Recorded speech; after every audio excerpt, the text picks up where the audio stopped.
다 같이 사도신경하심으로 예배의 자리로 나아가겠습니다.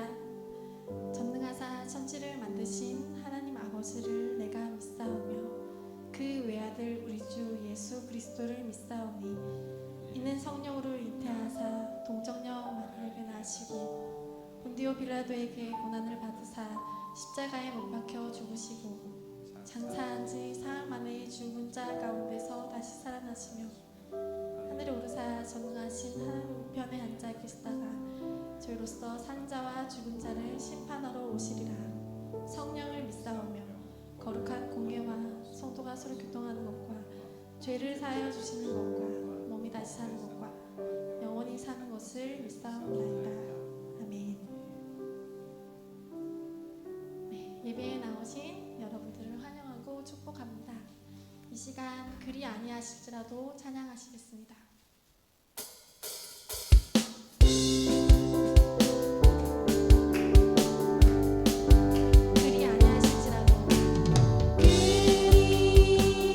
아니하실지라도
신실하신 주님께 나의 삶을 맡기면서 나의 삶을 인도해 주시라고 선하게 인도해 주시길 바라며 이 시간 다 같이 기도하시겠습니다.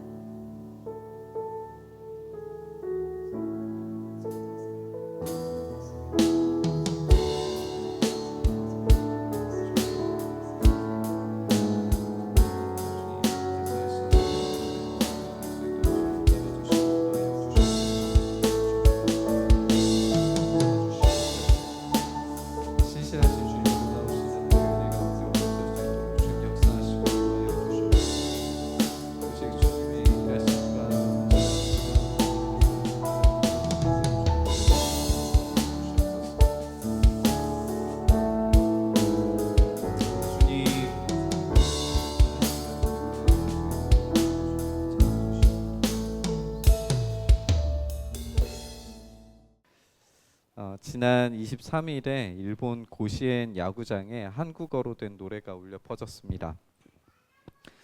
제일 한국인 학교인 교토국제고등학교가 이 기념비적인 승리를 거둬서 이렇게 한국어로 된 교가가 울려 퍼졌는데요. 1915년에 창설된 고시엔이라고 하는 곳은 일본의 수많은 야구 스타들이 잠재력을 터뜨릴 수 있는 무대로 그런 사용되는 굉장히 유서 깊은 대회입니다.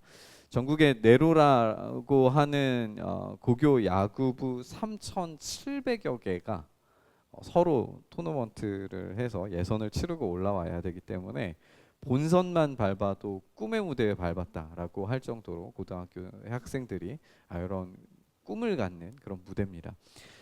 그리고 이제 올라간 본선이 39개 팀인가 이제 올라가는데 거기에서도 한 번도 지지 않아야 우승을 차지하는 게 이 고시엔이에요. 고시엔 106년 역사를 통틀어서 일본 학교가 아닌 국제 학교, 그것도 한국계 고등학교가 우승한 게 이번이 처음입니다. 이 학교는 전교생이 70명밖에 되지 않았을 때에 폐교 위기에 빠졌을 때에 이제 야구부를 창설을 해서 학생을 늘리기를 선택을 했어요. 박경수 전 교토국제고 교장은 야구부 환경을 바꾸기 위해서 적은 예산을 빠듯한 예산을 이리저리 쪼개서 최선을 다해서 야구부 키우기에 성공을 했고 이런 귀한 결과가 나오게 된 겁니다. 처음에 이 교토국제고는 실력이 형편이 없어서 34대 0으로 첫 경기를 마무리를 했대요. 처음 안타를 딱 쳤는데 이 타자가 야구를 잘 모르니까 일단 치긴 쳤는데 어디로 가야 될지를 몰라서 1루로 간 게 아니라 3루로 달렸대요. 그 정도로 이제 형편없는 고등학교인데 이 고등학교가 이렇게 몇 년 되지 않은 20년도 채 되지 않은 역사 가운데에서 귀한 열매를 냈다라고 하는 게 이번 이야기였습니다. 이 예기치 못한 승리는 참 놀라움과 기쁨, 또 우리 대한민국 국민들에게도 참 마음에 감동을 주는 그런 이야기였습니다. 우리는 이런 예기치 못한 승리가 우리의 인생에도 일어나기를 바라요. 지루한 일상의 반복 속에서 특별한 일이 벌어지기를 바랍니다. 이런 무더운 여름, 예기치 못한 승리로 인해서 환호를 지르는 이 뜨거운 태양 아래 젊은 청춘들이 내지르는 이 열기처럼 우리의 삶에도 그런 뜨거운 열정 가득한 승리의 현장이 좀 벌어지길 바라는 것이 우리의 마음이 아닐까 싶습니다. 우리 또한 이런 예기치 못한 인생의 승리들을 만들어낼 우리의 싸움, 이 치열한 우리의 삶의 이야기를 어떻게 해야 할지, 어떻게 승리를 경험할 수 있는지 이 다니엘 이야기를 통해서 우리가 함께 좀 나눠보고 싶습니다. 벨사살의 죽음 이후에 메대 사람 다리우스는 바벨론을 통치를 하기 시작을 합니다.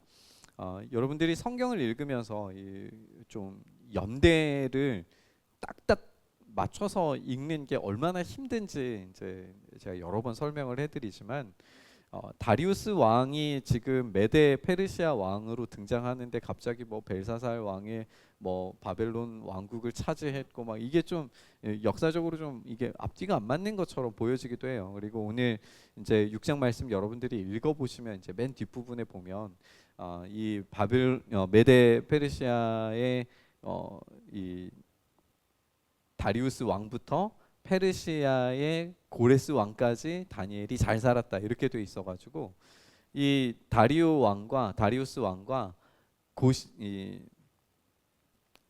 고레스 왕이 다른 인물처럼 이해되기가 쉬운데 동일한 인물입니다. 본문을 제대로 이제 좀 해석을 제대로가 아니라 이제 본문을 좀 해석하는 방법이 여러 가지가 있으니까 해석을 해보면 메데 왕 이 다리우스 곧 페르시아 왕 고레스 때까지 다니엘이 평안했다 이런 말이 돼요. 그러니까 똑같은 인물인 겁니다. 어쨌든 이 가장 우수했던 이 신하였던 이 다니엘을 다리우스는 총애를 했습니다.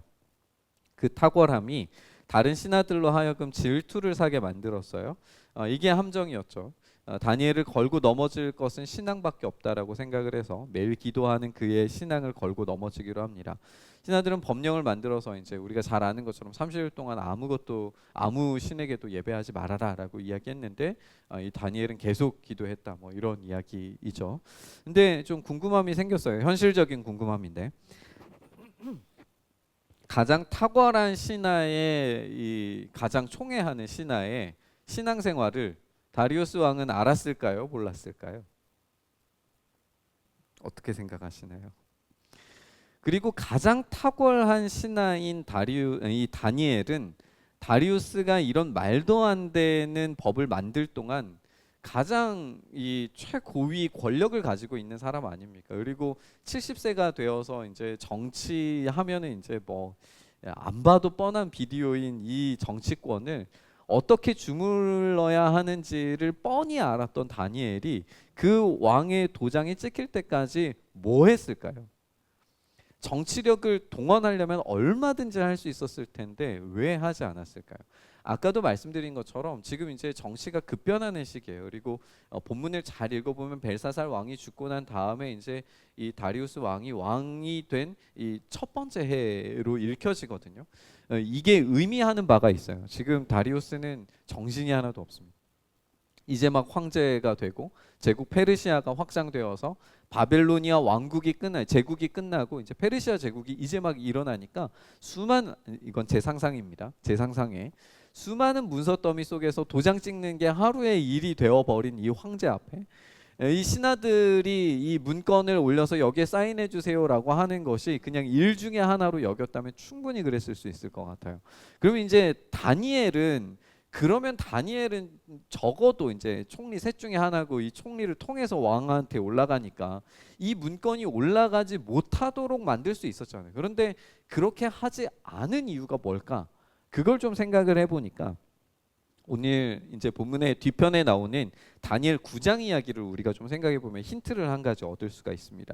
다니엘 9장을 보면 다리우스가 바빌로니아 왕이 된 첫 해라고 이제 시작을 하면서 바빌로니아 전체 왕이 되었다기보다는 이제 이 메데 페르시아의 왕에 이제 되었다라고 하는 그런 지적인 건데 어쨌든 이때 다니엘이 깨달음을 하나 얻게 됩니다. 그건 뭐냐면 예레미야와 또 이 이사야에게 말씀하시는 그 말씀들이 어떤 말씀이냐면 70년의 포로 생활이 끝나고 나면 황폐했던 이스라엘을 이 예루살렘 성전을 다시 복구시켜 주시겠다라고 하는 예언이 있다는 걸 알게 돼요. 그걸 들은 거예요. 그걸 보게 된 거예요. 그러니까 이 70년이 거의 다 끝나간 것 같거든요. 자기가 10대에 포로로 끌려와서 어떻게 바벨론 느부갓네살 왕 밑에서 어떻게 훈련 받았고 어떻게 제국의 통치자 밑에서 70년을 살아남았는지 이런 이야기들이 자기의 몸에 배어 있는 사람이 이제 곧 70년이 끝나간다. 어느 시점으로 이제 70년을 잡을지는 물론 이제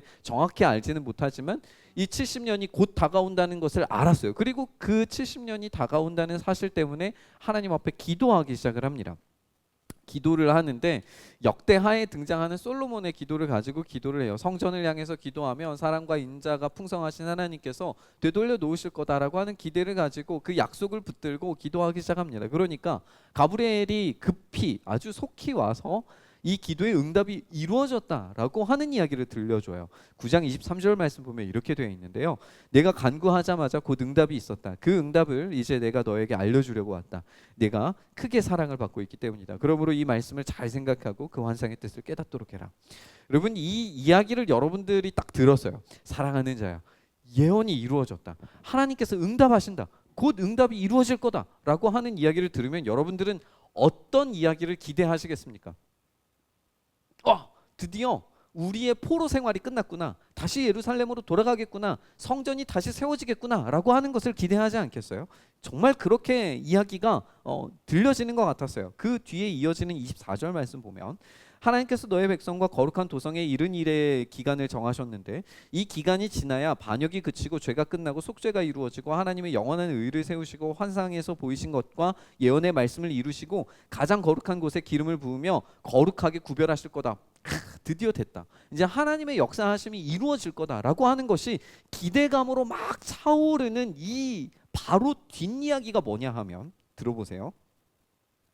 너는 다음과 같은 사실을 깨달아야 한다. 예루살렘을 보수하고 재건하라는 말씀이 내린 때로부터 기름을 부어서 세운 왕이 오기까지는 7이래가 지나갈 것이다. 그리고 62이래 동안 예루살렘이 재건되어서 거리와 성곽이 완성될 것이나 완성되긴 할 텐데 그 기간은 괴로운 기간이 될 것이다 라는 예언을 받아요. 그리고 이어지는 이야기가 침략하여 들어온 그 이제 세워진 그곳이 전쟁을 통해서 사륙이 계속되고 성읍이 황폐하게 될 텐데 이거는 지금 하나님께서 약속하셨던 성읍을 세우고 난 이후에 일어나는 일인 겁니다. 기름 부은 세움 받은 이 왕이 부당하게 살해되고 또 다시 침략하면서 들어오는 사람들이 등장하게 되는데 한 일해 동안은 굳은 언약을 맺겠지만 한 일의 반이 지나갈 동안 그 통치자는 희생제사와 예물을 드리는 일을 금해버릴 것이다. 예배를 금할 것이다. 느낌이 어떻습니까? 희망과 소망으로 가득 차합니까? 아니면 불길한 예언? 지금 나의 상황, 예배드리지 못하게 하는 상황이 또다시 반복되는 어떤 불길한 일들이 떠오르시나요?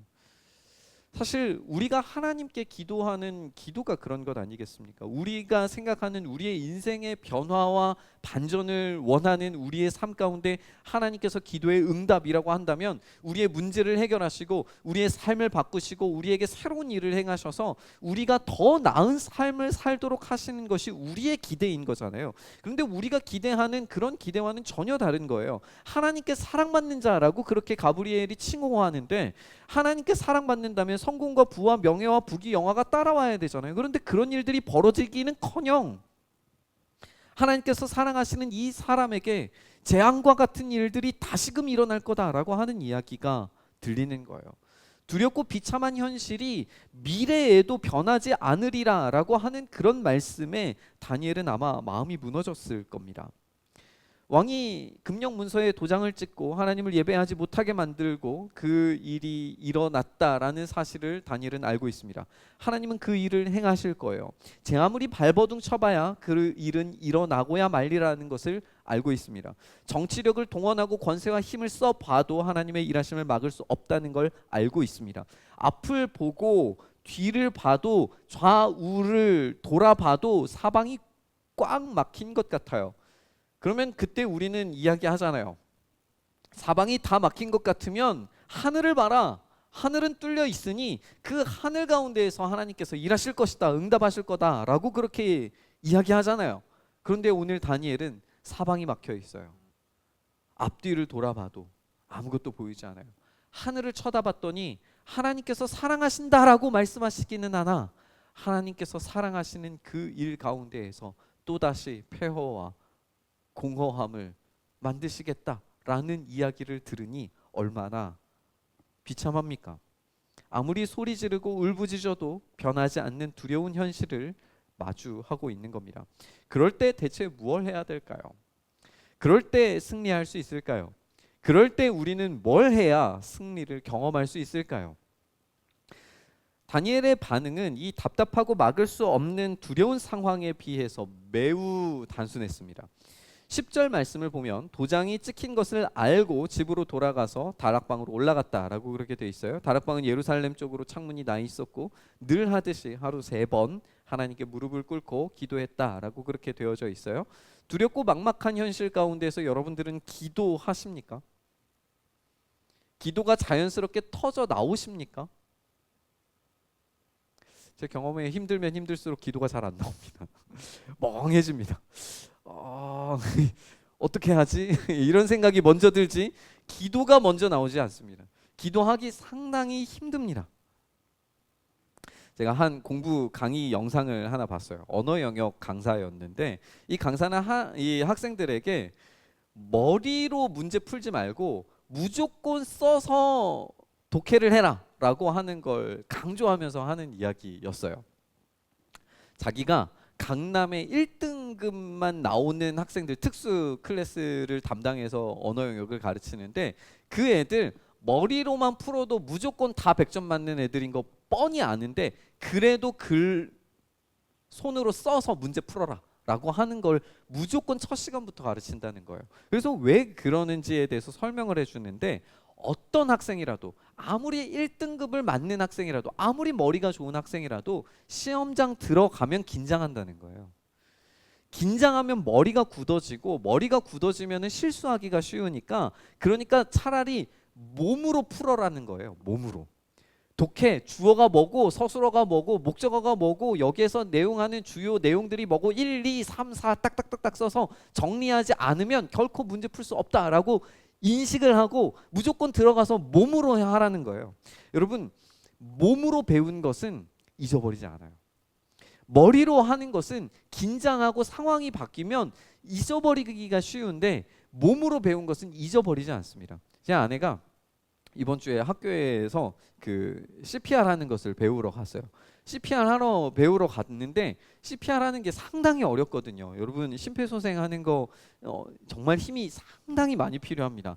성인 남성도 그것을 3분씩 3세트만 해도 막 땀이 줄줄줄 나오는 게 CPR이에요. 실제로 해봐도 그렇습니다. 근데 그걸 이제 이 아내가 해보고 온 거예요. 근데 자기 딴에는 너무 열심히 성실히 한 거죠. 30번을 하고 났더니 몸이 막 퍼지더래요. 집에 오자마자 8시가 됐는데 애들은 놀고 있는데 혼자 자고 있더라고요. 너무 피곤해가지고. 제가 그랬어요. 이거 왜 해야 되는지 모르겠어 라고 이야기하는 제 아내에게 몸이 배우면 아무리 위급해도 하게 돼 있어. 머리로 아는 건 절대 몸이 안 움직이는 거야. 여러분 몸이 움직이면 하게 되어져 있어요. 다니엘의 기도 내용이 뭐 대단하고 특별한 내용일 것 같으신가요? 여러분 우리가 아까 제가 잠깐 언급했지만 다니엘의 기도 내용은요 어떤 막 특별하고 화려한 경험이 가득 차 있는 그런 수사로 기도한 게 아니에요. 자기가 읽은 예레미야 말씀, 역대하 말씀 가지고 그때는 역대하가 없었을 수 있지만 그때 당시에 이제 있었던 솔로몬의 기도라고 알려져 있는 그 본문의 내용을 자기가 수집하고 그것을 알고 이때 솔로몬이 이렇게 기도했더니 하나님께서 성전의 영광 가운데 임하셨다라는 것을 알고 기도하는 그 기도문을 그냥 읽은 거예요. 기도가 뭐 대단한 게 아니라 성경 읽은 거예요. 그게 기도였어요. 여러분 기억하세요?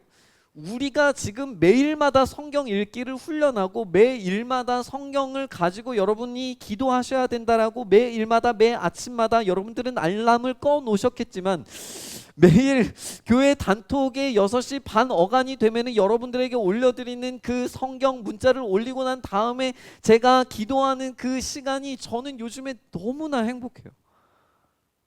믿지 않으시겠지만 저는 그 시간이 지금 요즘 너무 좋아요. 그 시간에 여러분들에게 그 요약본을 올려드리기 위해서 물론 이제 기계적인 힘을 받기는 하지만 검토하기 때문에 그거를 먼저 읽고 다시 읽고 그 본문 가지고 깨닫게 하시는 다니엘 말씀 가지고 또 이번 주에 씨름하면서 읽고 그리고 일주일 동안 여러분들 어떻게 제 얼굴이 좀 괜찮은가요? 이 조명이 받아가지고 좀 이렇게 밝아 보이는지 모르시겠지만 지금 얼굴이 완전 새까매졌습니다. 제 얼굴 팔 여기 막 다 타가지고 막 새까매졌어요. 옥상에 아이들 수영장 만들어주겠다고 일주일 동안 내내 공사했거든요. 피곤해 죽겠는데 그 아침에 일어나서 성경 읽고 기도하는데 막 가슴에 충만함들이 채워지는 거예요. 깜짝 놀라서. 그렇게 하나님 앞에 나아가서 성경을 읽고 말씀을 읽고 그 가운데에서 기도하기를 작정하고 그 속에서 서 있는 그 모든 과정들이 여러분 일상에서 채워지는 훈련이라는 사실을 여러분 기억해 보셨으면 좋겠어요. 특별한 게 여러분들의 승리의 경험이 아니라 아주 평범하고 일상적인 승리가 여러분들의 승리로 채워지면 됩니다. 여러분 도파민이 넘쳐나는 우리의 이 시대 속에서 잠시라도 성경을 읽으려고 성경을 읽고 눈을 감고 하나님 아버지라고 부르고 하나님의 따뜻함을 느끼면 그것으로 족합니다. 그게 여러분들의 하루의 승리인 거예요. 특별할 것 없는 일상의 승리, 그 승리의 기록들을 여러분들의 삶에 가져가시는 거예요.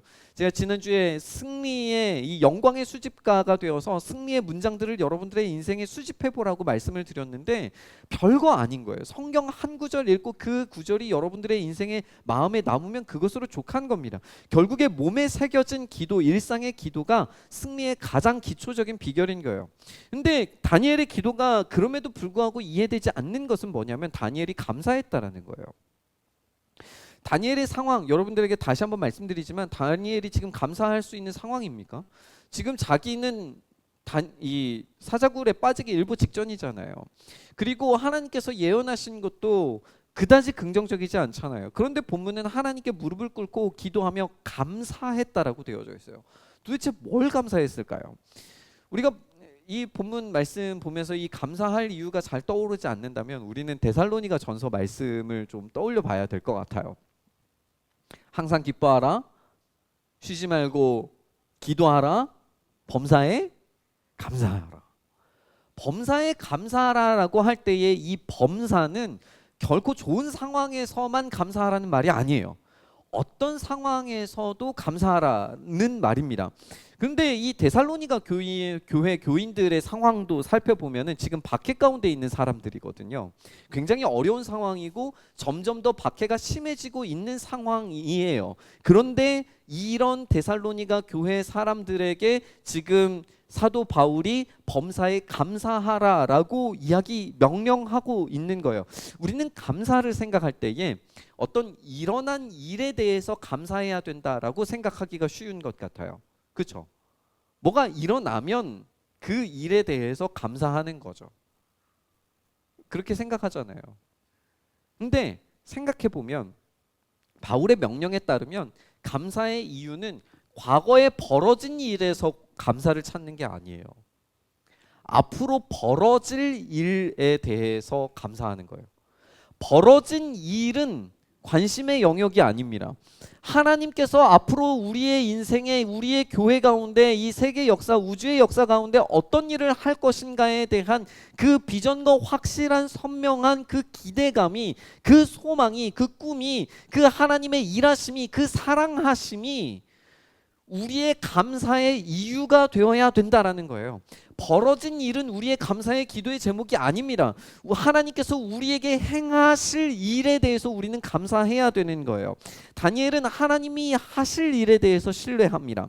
자신의 기도, 성전을 회복시켜 달라라고 하는 솔로몬의 기도를 읊어가면서 긍휼과 자비를 베풀어 주시길 기도한 그 기도의 응답에 그리 긍정적인 결과를 받지 못했어요. 그런데 다니엘이 생각하는 그 기도의 진짜 응답은 뭐냐면요, 하나님께서 황폐하게 하실 거예요. 다시 무너뜨리실 거예요. 그러면 하나님께서 결코 그것으로 그치지 않으시리라는 것을 다니엘은 신뢰하는 거예요. 예언이 거기서 끝이 아니리라는 것을 신뢰하는 거예요.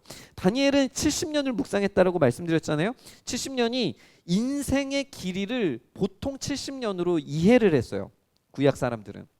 그러니까 자신이 어린 시절 포로로 끌려왔어요. 그리고 자신이 죽을 때가 되어서 이제 이 사자굴에 들어가야 하는 상황이 되었어요. 그러니까 자기는 곧 인생이 끝나는 거예요. 70년 끝나는구나. 70년 끝나면 하나님의 일이 작동되겠구나.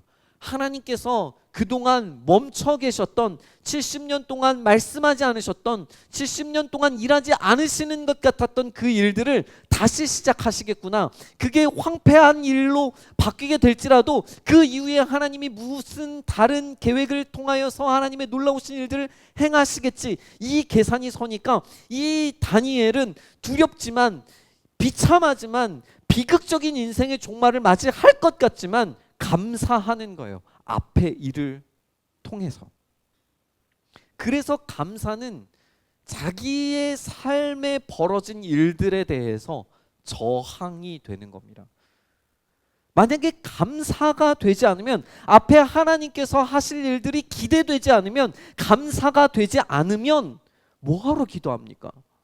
뭐하러 하나님 앞에 나아갑니까? 그런데 하나님께서 하실 일들이 너무나도 분명하고 선명해 보이고 그 일들이 기대가 되고 그 일들이 감사가 되니까 기도의 자리에 나아갈 수밖에 없는 거예요. 현실을 부딪힐 때에 그 현실을 뚫고 나아갈 저항의 힘이 생기는 겁니다. 불평과 불만으로 가득할 수밖에 없는 우리의 인생이라면, 사랑하는 여러분, 감사로 여러분들의 주어진 그 삶의 무게에 저항하시길 바랍니다. 감사가 벌어진 일이 아니라 하나님이 우리에게 버리실 일들에 대한 것임을 여러분 기억하시길 바랍니다. 우리의 현실을 부정하자는 게 아니에요. 현실 너머에 여전히 신실하게 일하고 계시는 하나님의 역사를 기대하자는 겁니다. 결국에 감사는 우리가 아직 보지 못한 승리를 미리 선포하는 겁니다. 우리는 승리를 확신해도 좋습니다. 왜냐하면 하나님께서 바로 저와 여러분들을 사랑하시는 줄을 예수 그리스도를 통해서 확증하셨기 때문입니다. 예수 그리스도께서 우리를 향한 사랑을 확증하셨기 때문에 우리의 미래에 대해서 불안하지 않아도 좋습니다. 우리의 미래가 여전히 확정적으로 주어진다는 사실을 여러분 믿으시길 바랍니다. 요한일서 4장 17절에서 19절 이렇게 이야기합니다. 사랑이 우리에게 완성되었다는 사실은 이 점에 있으니 곧 우리로 하여금 심판날에 담대함을 가지게 하려는 것입니다. 우리가 이렇게 담대해지는 것은 그리스도께서 사신 대로 또한 우리도 이 세상에서 그렇게 살기 때문입니다. 사랑에는 두려움이 없습니다. 완전한 사랑은 두려움을 내쫓습니다.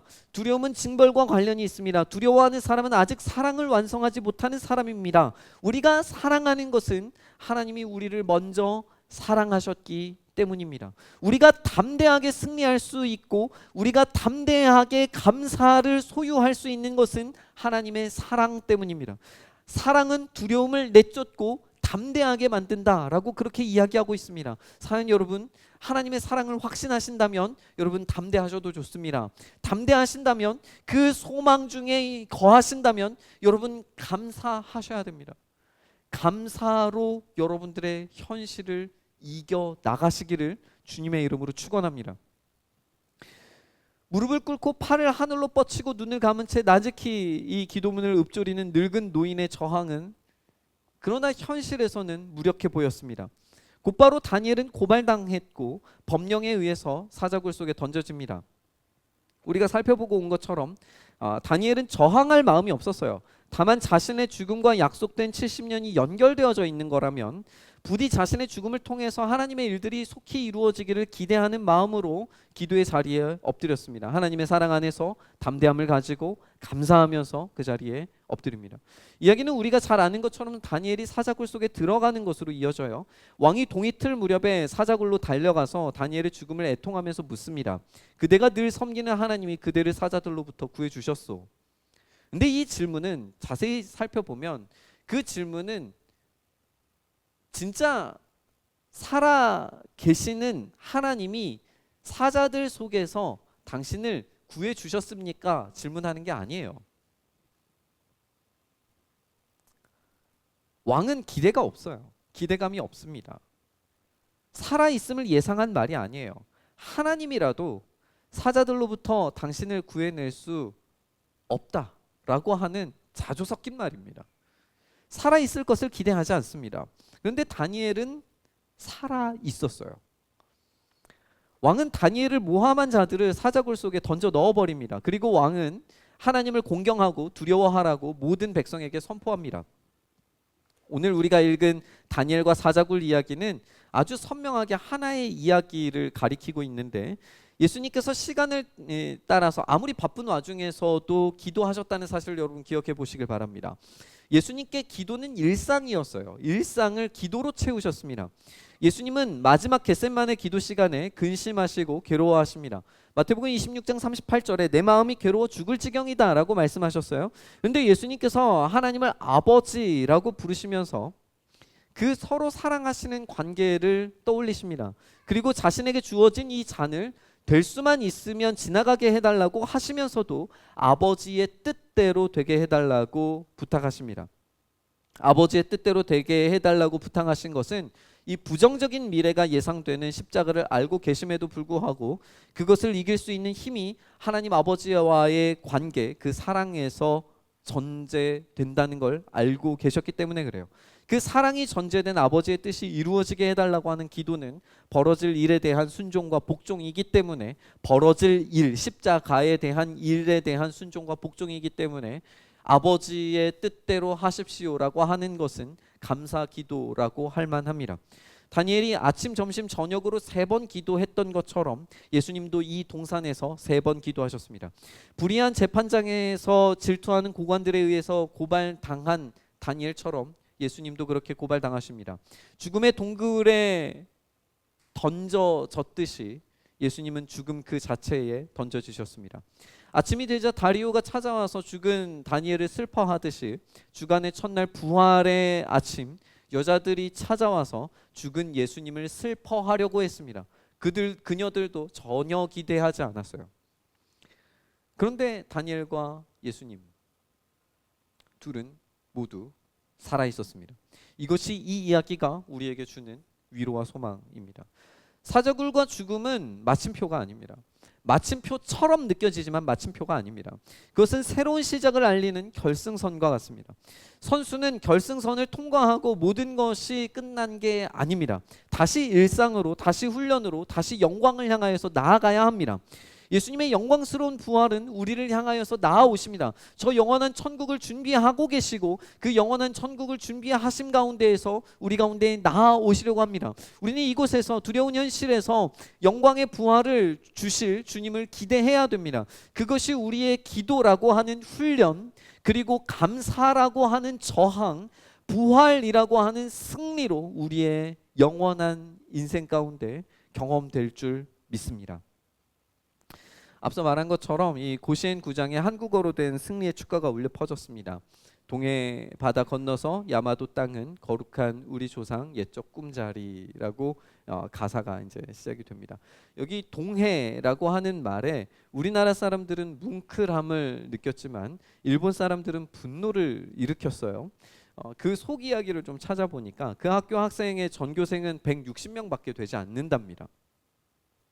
160명밖에 되지 않는 학교에서 이 전국 고교 야구에서 1위를 한 거예요. 한 번도 지지 않고 올라가야 이길 수 있는 엄청난 드라마를 쓴 겁니다. 이 아까 말씀드렸던 것처럼 이 160명 정도 중에서 70명이 야구 부원이에요. 야구부로 운영되는 학교인 겁니다. 이 학교 일본 학생들의 비율이 70% 정도래요. 야구부의 한국인 학생은 3명밖에 되지 않는답니다. 그럼에도 불구하고 이 한국어로 된 교가를 NHK에서 방영을 해준 거예요. 이 학생들이 일본인임에도 불구하고 한국어 교가를 부르는데 다들 거리낌이 없어 보였어요. 결승전에서 이 힘차게 부르는 이 한글로 된 이 교가에 저도 굉장히 마음이 좀 뭉클해지더라고요. 동해바다라고 시작되는 이 교가는 4절에 이렇게 되어져 있습니다. 힘차게 일어나라 대한의 자손, 새로운 희망길을 나아갈 때에 불꽃같이 타는 맘 이국 땅에서 어둠을 밝히는 등불이 되자. 어떻게 이런 이 교가를 부를 수 있을까? 이 백승환 교장은 이렇게 이야기를 합니다. 이 학교의 학생들은 한국의 문화를 좋아하고 깊은 관심을 가지고 있다라고 말하면서, 그래서 학교의 교가 때문에 전에 이제 일본 우익들이 학교를 찾아와서 학생들을 해코지하려고 할 때에 그냥 우리 학교 교과를 일본어 교과로 바꾸자라고 했는데 학생들이 말렸다는 거예요. 일본인 학생들이 말렸다는 겁니다. 그러면서 이제 백승환 교장이 이런 이야기를 해요. 한국과 일본을 우리 학교는 구분짓지 않는다. 그냥 모두 우리다. 우리 학생이다. 학생들 간에 그런 부분에서 갈등도 없다라고 이야기하면서 저출산 시대인 건 우리나 일본이나 모두 마찬가지다. 아이 한 명 한 명이 소중하다. 모두 우리가 품어야 할 아이들이다라고 강조하면서 학교에서 가르치는 커리큘럼에 대해서 소개하는데 한국 무용, 태권도, 한국의 역사 교육을 필수 교과로 아이들 모두에게 가르친다는 거예요. 타국에서 이방인의 존재로 살지만 여전히 고향의 정체성을 놓치지 않고 있고 본토의 어린 청소년들과도 가치를 공유하면서 단단한 하나의 팀이 되어서 작지만 전국을 제패하는 실력을 가진 그런 학교. 저는 이 학교를 보면서 사랑하는 여러분, 저와 여러분 그리고 또 우리 꿈이 있는 교회가 그런 교회가 됐으면 좋겠다라는 생각을 좀 가져봤습니다. 우리의 고향은 영원한 천국입니다. 이곳에서 이방인의 존재로 때로 두렵고 힘든 일상에 부딪혀 살기 십상인 우리의 인생이지만 우리의 일상에서 말씀으로 기도하기를 훈련하고 벌어진 일이 아니라 하나님께서 우리에게 행하실 그 벌어질 일에 감사함으로 세상에 저항하고 또 죽음조차도 우리의 종착지가 아니라 결승선일 뿐임을 우리가 기억하면서 한 걸음 한 걸음 내디딜 수 있기를 주님의 이름으로 축원합니다. 우리의 가치가 잊혀지지 않도록 우리의 믿음과 소망이 얼마나 영광스러운 것인지를 여러분 우리의 자녀들에게 그리고 우리 스스로에게 끊임없이 읽고 기도하고 묵상하며 여러분들의 삶에 채워 넣으시길 바랍니다. 우리에게 닥친 최악의 위기인 사자굴 속에서 다니엘을 건지신 하나님, 죽음의 구덩이에서 예수님을 끌어올리신 하나님께서 여러분들의 삶을 우리의 삶을 반드시 끌어올리실 줄 믿습니다. 죽음조차도 우리에게는 끝이 아닙니다.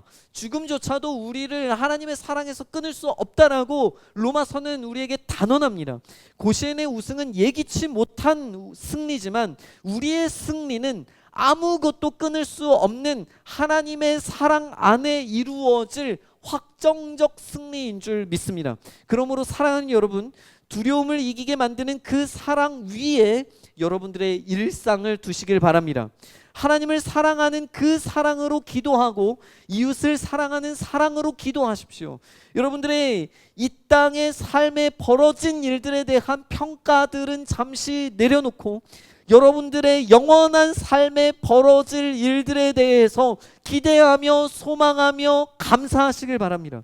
그 감사로 여러분들을 향해 다가오는 온갖 어려움과 두려움들을 저항하며 극복하며 승리하시길 바랍니다. 그리고 힘차게 일어나 하나님의 자녀로 세워진 그 새로운 희망길을 나아갈 때에 불꽃같이 타는 마음으로 이 땅에서 어두움을 밝히는 등불이 되기를 우리 주님의 이름으로 축원합니다. 그 모든 순간에 하나님의 사랑이 부어지기를 주님의 이름으로 축원합니다. 그 결과 영광스러운 부활의 면류관을 우리 모두가 쓰게 될 줄 믿습니다.